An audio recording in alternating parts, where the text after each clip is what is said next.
not going to use all those changes and everything I did to things. So I'm going to go back to this original image. I do like this image. So I want to go ahead and establish this as going to be, I'm going to make a file folder here that's going to be frame. Okay, and so I'll add this in here. I hit record, didn't I? Yes. Wait. Shoot, 1 second. I don't. Is it recording? Does it say recording on yours? Yeah, it says recording on the Yeah. Okay, mine doesn't say it for some reason, which is annoying. Oh, there is a one blinking dot. Great. Okay, just making sure. All right, so this brick room. So I'm going to duplicate this again because I'm going to start manipulating it. I want to make sure that if I mess anything up and I want to go back, I can go back to it. I'm going to go into image adjustments. I'm going to start with my brightness and contrast. I want to see the bricks a little better, and I like the crisp white because then the projection can map onto that and we can have some fun with that. Excuse me. So let's do, I like that. I want it to be a little crisper or a little brighter, sorry, a little more on that red tonality, less of the, nope, not purple. Sure, that looks great. And then I'm gonna go ahead and I'm gonna play with the contrast again, just to see if it can get any better now that I've added color. Wonderful. Now, let's see. Okay, so now I want my dry erase board. So I'm gonna pick which one I wanna use. I'm gonna turn this layer off so I can actually see. I don't want that one. 1 second. No. Yeah, let's use that one. So I'm gonna pull this one up. Or actually, let me look at the other ones real quick and see if there's a better one that just feels a little more like this room. Ah, that's the room, that's the room. Turn that off, let's see. Me. And that one I'm not a huge fan of. Yeah, let's do this one, this is fine. Okay, so first things first, I wanna get everything else turned off. Now I can come in and do my cleanup because I already cut it out. We're good on the cutout. Now I'm going to come in and I'm going to get rid of all the frame that I don't need. So I'm going to select using, I hope this is going to be fine. My zoom image is right on top of that. Great. All right. So let's see if I can put that over here and keep that out of the way. All right. Excuse me. Command-Shift-I inverts your selection. So whatever you have selected goes the other way. So I'm going to hit delete to get rid of the rest of the surround. Then I'm going to come in and do a little fine-tune cleaning on this just to make it look a little better. I'm going to hit my erase tool, the eraser tool, make my size something that's much more manageable. And I'm going to increase the hardness just a little bit. Okay, and now I'm going to start a little bit of a distance away and then work kind of in towards it. Command Z, because that was too much. Click once over here to give me a straight line, and I'm going to start to work. That's about as far as I can go. Too much. And I'm just going to round off this pen.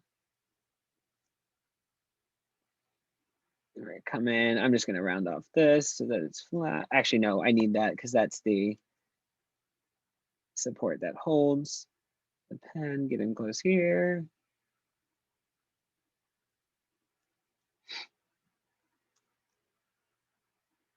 And I'm even going to go in even closer. And I'm going to get even smaller because I want to get rid of all this little futz in here. Set the straight, go back up. And I'm just going to click through this. And then I'll do the other side. I don't need the shadow because I'm going to apply my own shadow. I usually always get rid of shadows because there's no good way to use a PNG image's shadow and not and maintain the opacity transition. So just get rid of it and then start fresh. I see where this is now. This wants to go to here, up and over. Okay, so good on that. I'm going to duplicate this. So I have 2 of them and I'm going to place them where I want them. I'm gonna change the scale and size of this one. Now notice the top portion, right?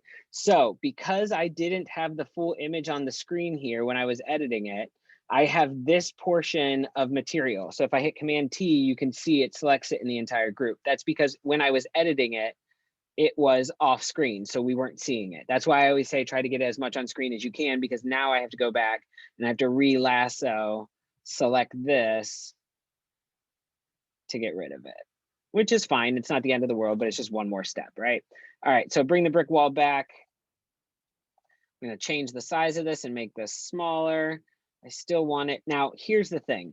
America is more important in this story and thus bigger, right? So right now, I really want America to be kind of like that.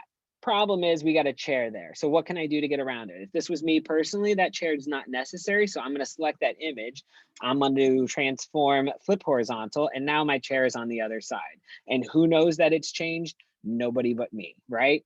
So now I'm going to click on this. I'm going to add some textures to it to give it a little more dimension. Let's see about a bevel emboss. Yeah, that actually adds a little bit to it, right? It gives it a little bit of shape, a little bit of highlight and shadow that makes it more real. Maybe not that much depth. So I'm going to actually click on it and then I can edit its properties in here. So I'll drop that down a little bit so it's not so intimidating. Okay, and then let's do stroke. Nope, I don't need a stroke. Inner shadow, only if it's supposed to look like it's negative space. It's not. Inner glow, we don't need a glow. Satin is just giving it a finish. So like treating it like it's got light or something hitting it in a certain way. Just adding a color overlay. The thing I'm gonna go for is this drop shadow because this will help make it real, right?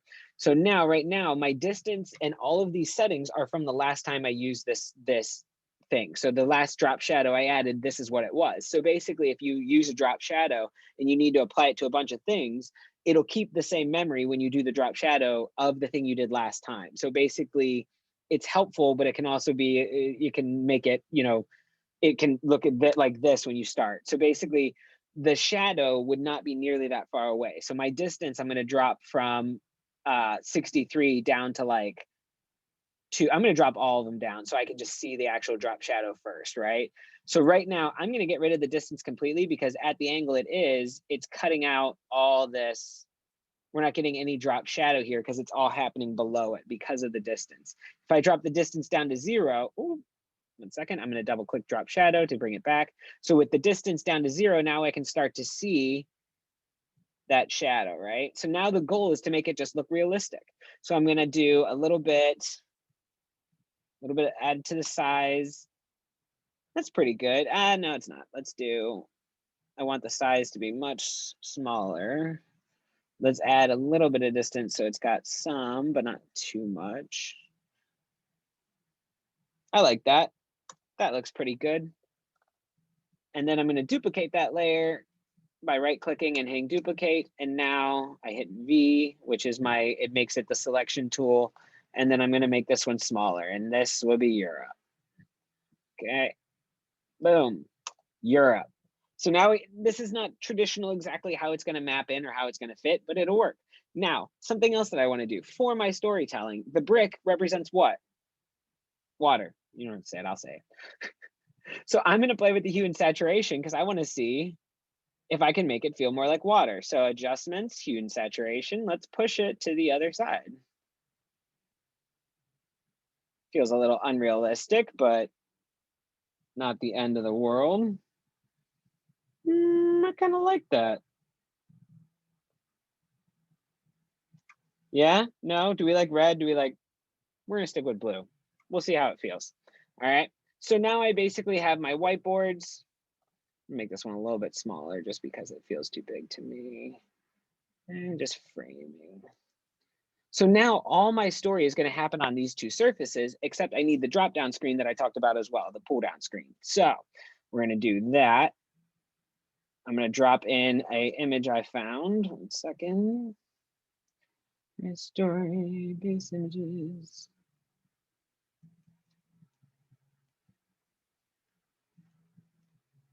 There it is.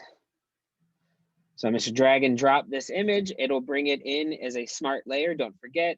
So I'm going to change the size of it to about where I want it to be for the actual thing. I'm going to want it to come down next to the chair, but not really covering the chair.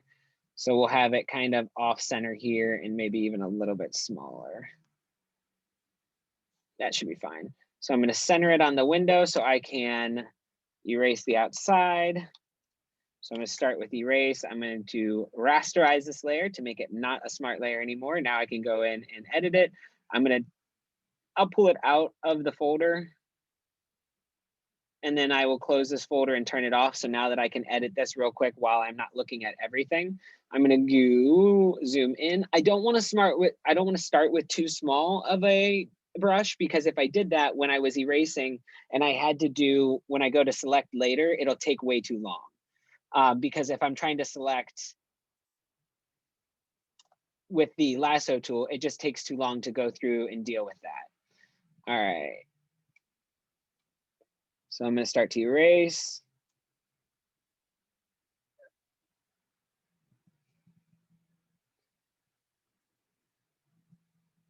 Kind of do the best I can while still, and I'm going to change this background to the blue. Did I get rid of the blue? No, there's the blue. So I can see a little better, because a lot of what I'm working on is white and black, and that black background is going to deceive me. This should be a straight line, so I should be able to go, let me get a little closer. And I'm going to pick a couple points along this way because this doesn't appear to be exactly straight. So, boop, boop. Question. Yo. So did you say why you're doing this method over using the Magic Eraser Wand tool? I don't like how it turns out. Okay. The edge always looks terribly unrealistic to me, and I always find myself coming back in with an eraser tool anyway, because then I can get exactly the detail I want. Okay. And I would spend more time on this than I would. Those tools are made to accelerate your work. Mm-hmm. And oftentimes when you're working, or if you look at like people's Photoshop work, something my husband and I do a lot is pointing out people's shitty Photoshopping. And it's just not taking the time to do it the right way. And so like there's a bunch of tools that make it fast to work, but their selection is only as good as the imagery that you're working with and the technology at that time. So for me, I'm way more interested, and it's not that it definitely would go faster if I did it the other way. This just gives me the precision that I want, knowing that I've gone back way too many times. Yeah. If that makes sense. Just because every that time I do it, it looks so cheesy. It looks like I don't have any softness on the edge, even if I change the selection. Mm-hmm. Okay. Totes. Ooh, too far. Let's see how you do on this side. Nice. It's a good straight edge. And this is tedious and it's tiresome, but it's also exactly what it takes to make it happen, even though I'm not going to see the top of this. Okay, so if I would have gone with a smaller brush, the lasso would have been way harder to get in here and do, right? I'd have to get way closer to figure out where the lasso is going, just so I don't accidentally leave out or include something I wasn't supposed to.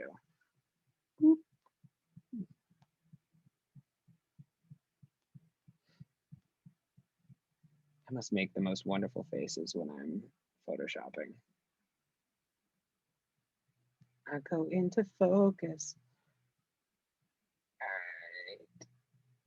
And I'll clean these things up later too, because what I'm doing is I'm getting it where I want it to be, and then I will Command Shift I, or you can go up to select and do invert. Where is it? Inverse. Shift Command I, or I just use the shortcut, keyboard shortcuts. They also make Adobe keyboard covers that you can put on top of your keyboard, and it has all the shortcuts on it with the keyboard laid out on it too, so you can see both. So that's pretty good. That's a pretty good cutout. I still want to come in and clean up around the edge there, and I'm going to want to clean inside here and down on this bottom and just around here and just make that look nicer. For now, for time's sake, I'm going to turn off my back layers, and I'm going to bring back my frame, and I'm going to add you in. And now the other thing that's going to be important with this is that this is going to be two different pieces, right? So the screen is going to be one piece. It's going to be a frame of its own, and the screen holder is going to be a piece of its own, and it's going to be a frame of its own, and the screen is going to be its own thing. So what that means is I'm going to duplicate this,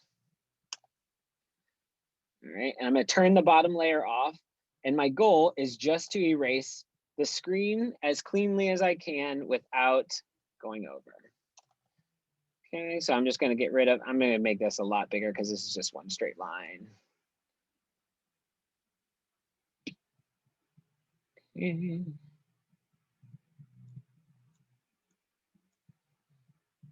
Great.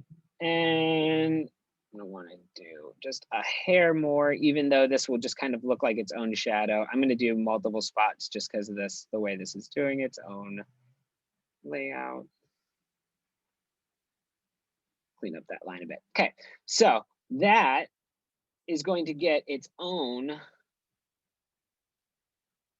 outer glow and all that stuff. Give me a second. I'm going to lasso first. Get rid of these. And I'm going to delete that completely. Now I'm going to have the projection screen. And now I need to get rid of,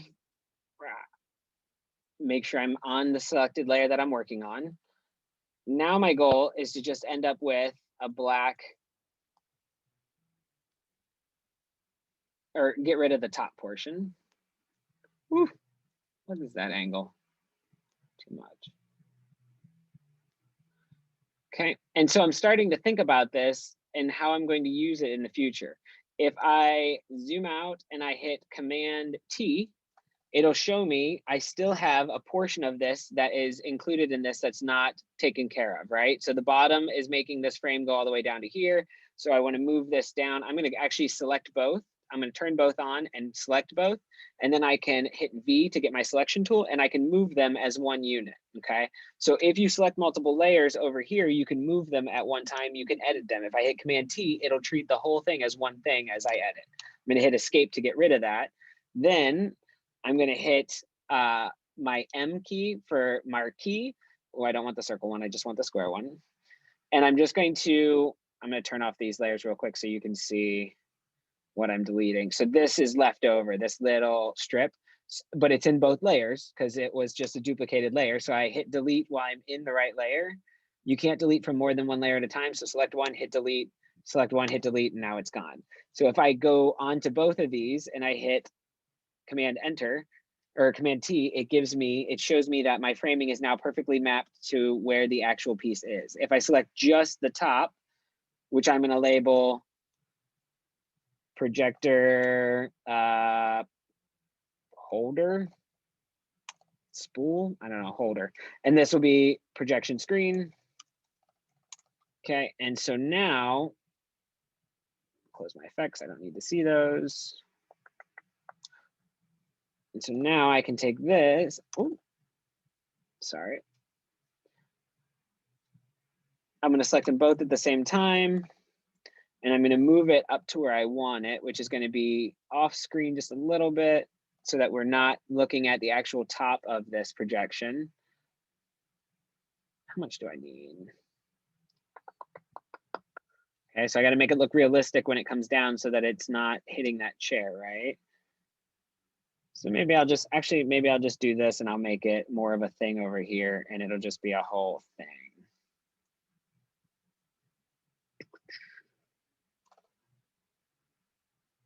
I don't know. I'm going to futz with that later more when I'm actually probably editing. Do this a little bit. That's just better. We got to see what it looks like with that. But basically, what's going to happen is these are going to be two separate layers that I save as individual PNGs. Remember, floating sticker? So what's going to happen is this one is going to be able to be moved in After Effects. So I'm going to have it up here, just hidden behind, and it'll sit just like this. And then in After Effects, I'll tell it this is its starting place, and then I'll move it to its next place, which is just there, and then that'll be its next place. And so what will happen in time, and I'll decide how long that takes, I'm going to make the projection screen come down. The nice thing is that if I select this, I can add a drop shadow. So the projection screen is going to be a little bit further away than the holder, which is touching the wall. So I'm going to do the holder first so that its drop shadow matches the ones behind it, right? So it has a similar drop shadow. And then, actually, that doesn't look very good on that. It doesn't look very realistic. So I'm going to make it a little bit bigger. And I'm going to make it just a little bit darker.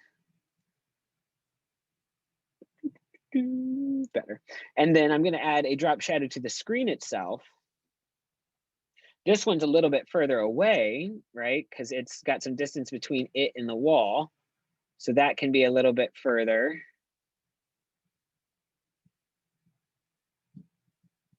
Make the spread a little bigger. Size, make this maybe a little bit smaller.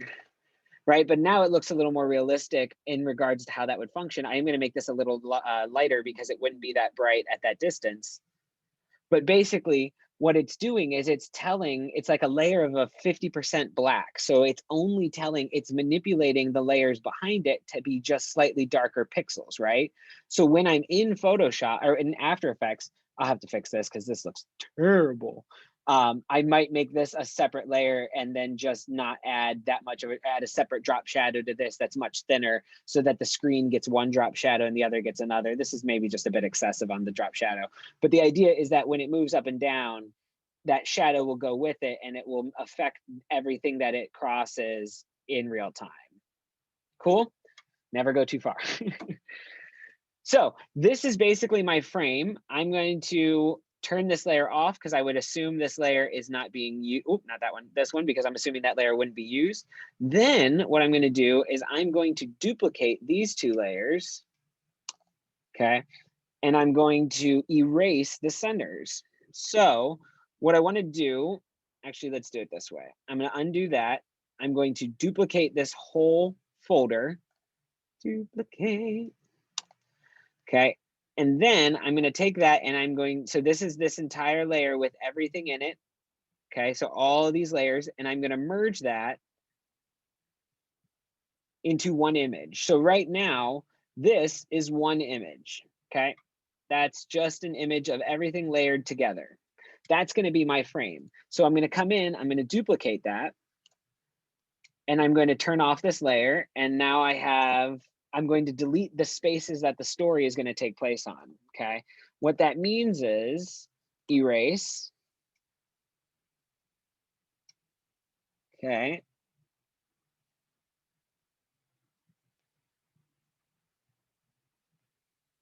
Because dry erase markers don't come onto the frame, they don't come off the background and onto the frame. We have to create a frame for them to exist in, okay?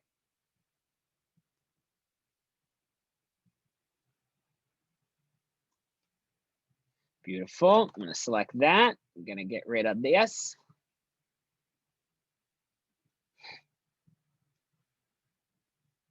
Delete that. I'm going to come over here. Same thing. Eraser tool. Command D, because my selection over here would have prevented me from erasing anything on this board because it was selected over there. I'm going to erase this. Notice the little drop shadow that is accidentally getting rid of on the inside because there is a little bit of depth to the inside of this dry erase board, right? So what I'm going to do, get that a little cleaner. Lasso, clear that. Delete that.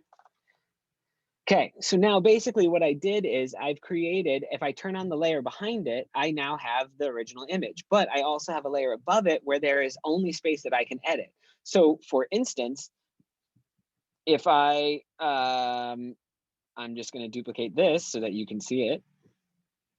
So we can actually just use this as an example. If I have British flags and ships and things in between, so in After Effects, I'm going to tell this layer and this layer to be, sorry, it's going to be, that's confusing because that's the same image. Give me a second. Let me pull in something just random.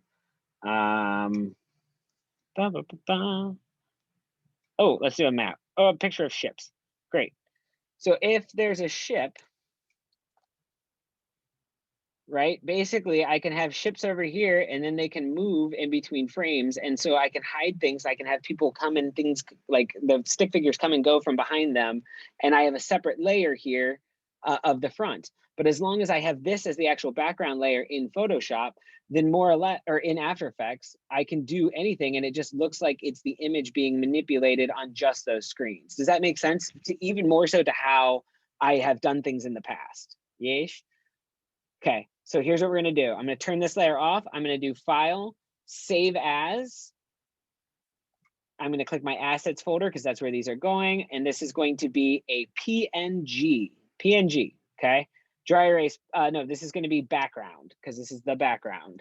.png, I'm going to save that. And then I'm going to turn on, oh, not that, the actual background before, and I'm going to file save as. This can be a JPEG because it doesn't have any negative space to worry about. So I will call it the same thing. It's background full. And then if I pull up, let's see if I can share. So in Finder, if I'm here, okay, so this is the full image. I don't know if y'all can see that, right? Then the one that's negative space, you can see it sees right through it, right? See if I can make that actually the size of the, right? So it actually even identifies that it has negative space and it saved that negative space. That's the difference between a PNG and a JPEG. So if you need negative space, save it as a PNG. If you need it to be, if it's just a full image, save it as a JPEG because it doesn't matter. It's not saving. This one doesn't need to save any negative space. It's the whole image. But if I layer the frame on top of the background, anything I put in between them, I can manipulate. And then I can make the screen come down and I'll line that up in the place it's going to be. And then I will make that an image that I will trim out the same way I've done these. And I will have that as a background that is manipulatable so that people can move into. But I will just have to switch the frame. Once it moves into place, the new frame will go on top of it. And then I will be able to manipulate that one. Does that make sense? It's going to be secretive and hidden, and it'll make more sense when we're working in time in After Effects.